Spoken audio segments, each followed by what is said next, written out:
Hi guys, Samantha from Jessica Tutorials here. And today I'm going to show you a fun technique that revolves around alcohol inks and cling wrap. So you're going to want some white polymer clay, and this has been rolled out on my middle setting of my pasta machine. And I'm just going to burnish that so it's not got any fingerprints on it. Okay. Then I'm going to bring over a stencil of my choice. Now this is completely optional for this technique, you don't need a stencil for it to work, but the stencil does add a bit of an extra layer to it. So I'm just going to be using the snowflake stencil. And take that, and I want you to burnish that into your clay thoroughly. Because if it's not burnished in thoroughly, then the alcohol inks get under it and then the image is not quite as clean. But again, you don't have to have a stencil because this is quite an interesting technique even without it. Okay, then after that's burnished, I'm just going to take some isopropyl alcohol. Any strength is fine so long as it's over 50. And I'm just going to give a light spray to the piece, and that's just going to allow our alcohol inks to flow a bit more. Now I've got two metallic alcohol inks, and these are the colours here. And then I have two just regular translucent colours. Any brand will work, any colours will work. These are just the ones that I've chosen. And I'm just going to take that, and I'm going to dot that around in no particular order.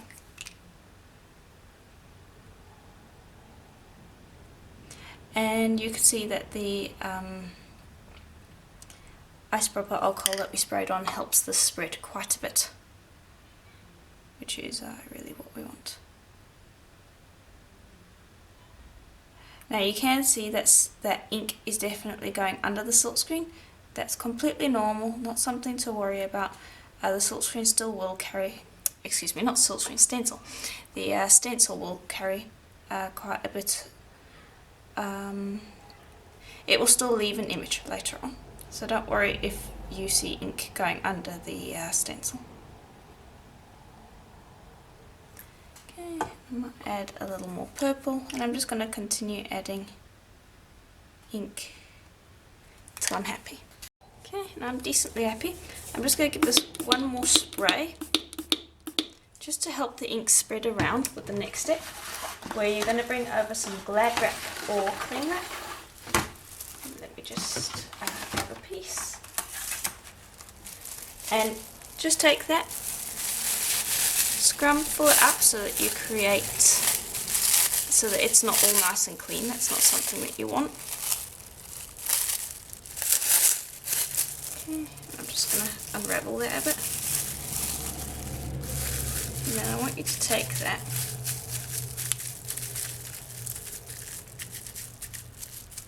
and this is why I didn't bother spreading the inks around too much, because it basically will do that once you put the wrap on top. Okay. And there we go. Now you will just leave that until the ink dries. Now this can take a little while, anywhere between 30 to 24 hours, so make sure that you just leave that and let the ink dry before you lift it, otherwise the pattern won't stay. So you should be able to see whether the ink is dry. If you see the colours moving around when you press on it, it's not dry. Okay, so it's been drying for a number of hours. It's still a little bit wet, but I don't really want to leave it too much longer, especially overnight, because the clay generally gets a little bit crumbly afterwards. So unless you're going to be putting this on a backing and you're not going to be manipulating it in any way, I wouldn't leave it longer than about 12 hours. Okay, so let's lift this up. There we go. Put that to the side.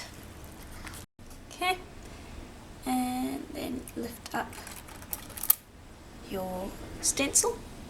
Pop that to the side, and then just allow any ink that hasn't dried to dry. Okay, then I'm just going to grab a piece of deli paper or greaseproof paper, And I'm just going to burnish this because the stencil will have left imprints. And also I want to remove any alcohol ink that has not dried. I want to just smooth it all out and get it ready to turn into our project, which I've decided is going to be a bowl because it's absolutely turned out fantastically.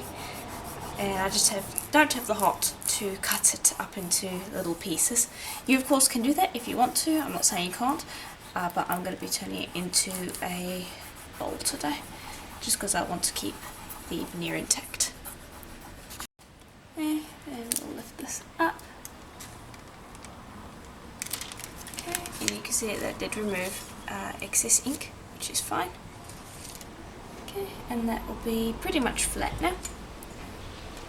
So then I'm going to very carefully slice that up off the tile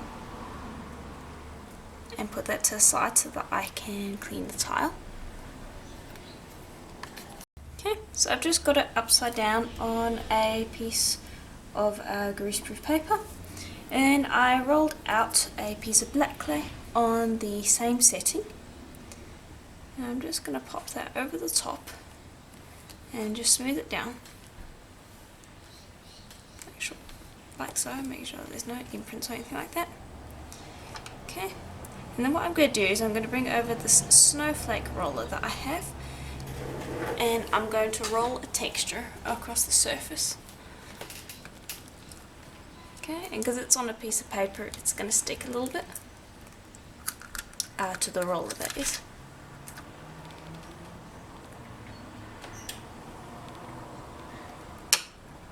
Okay, and that will have given me a slight snowflake print. Then I'm just going to go and I'm very gently, I'm not going to press down too hard because I don't want to press down those snowflakes too much. I just want to give them this rough texture, and that way we won't have a shiny finish, which is something that I don't want on the back. So just gently press with either a piece of sandpaper or a sponge of some sort, just to kind of get a sandpaper texture in there. Okay, there we go. And I'll just lift that up, and you should be able to see there how it looks, hopefully. Okay. Then I'm just very gently going to peel this paper up. Okay. And over another one. Flip this back down again. Pop that onto the paper so that I can cut without it sticking to the tile, which is something that I don't want. I'm going to bring over a nice large rounded rectangle cutter, and this is my, oh not rectangle, this is my rounded square statement cutter. Also, the stencil and cutter that I'm using in today's tutorial is currently 20% off on my Etsy store, so feel free to check that out. The sale's only on for 24 hours after this video releases publicly, so be sure to check that out. Okay, there we go. Then I'll bring over this bowl that I have chosen, and let me see if this will fit. I might need a slightly larger bowl. Down very carefully, press that in, and yeah, I think I need a larger bowl. Okay, so another largish bowl, just gently press that in, just making sure that it's even on all sides.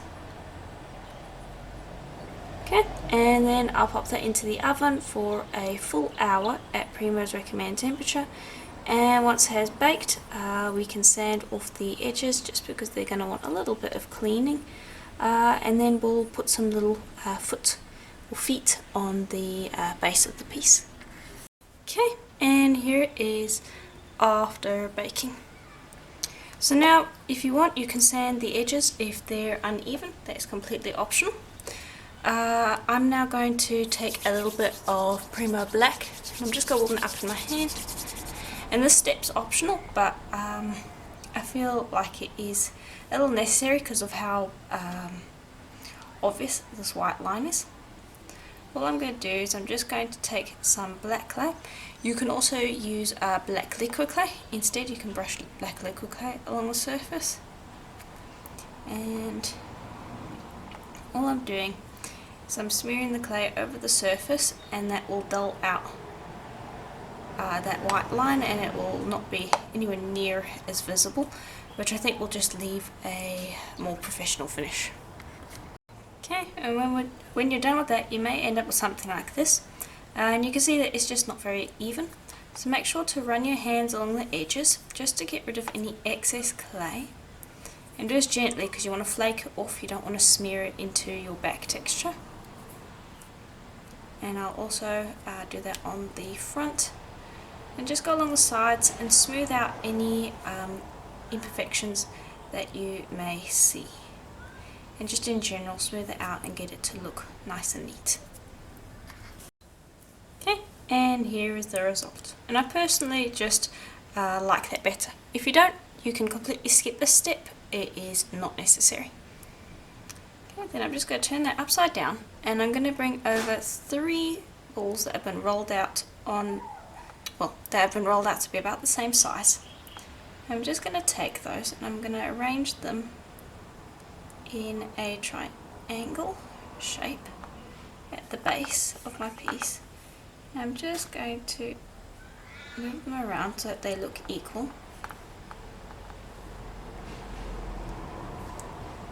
That's quite important to do. Okay, that looks about right. Flip them over. Okay. And actually do this on a tile that you can have put in the oven. Okay. Then put that face feet side down, and then very gently, with even pressure, press down. And I'll just check that. Spin that around, make sure I'm happy with it. Okay, and you might be able to see there how that looks. And that's how I'm going to make the little feet. Okay, then I'll just do one more run along over here to get rid of any fingerprints that I might have accidentally got on here. Okay. And then I'm going to pop that into the oven for about half an hour at Polymer's recommended temperature, and then we can seal it. Okay, and here it is out of the oven. So you can see those little feet on the bottom. So now it'll sit without wobbling. So now I'm going to seal it. You can use any varnish you want. I'm personally going to be using a spray varnish. You can use Varathane, you can use resin, it's completely up to you. Okay. So all I'm going to do is I'm going to spray the front, then I'll tip it upside down, and I'll spray the back as well, and then I'll leave that to dry for about 5 hours.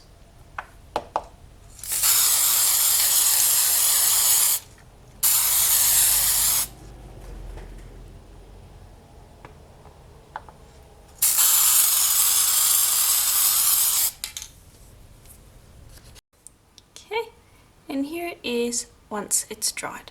So you can see how that brings out the colours nicely. It really makes the black stand out nicely.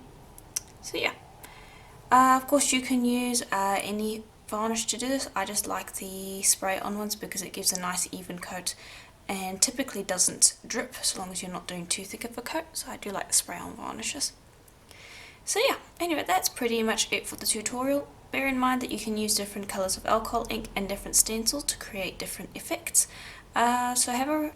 So play around with this technique and have some fun. It's a lot of fun to play around and see what effects you can get. So if you enjoyed the tutorial, please let me know in the comments below, and if you would like to support this channel, please do consider becoming a member or checking out my Patreon, where you get exclusive tutorials that are not available on YouTube. It really does help this channel out. And as always, I'll see you in the next video. Bye for now.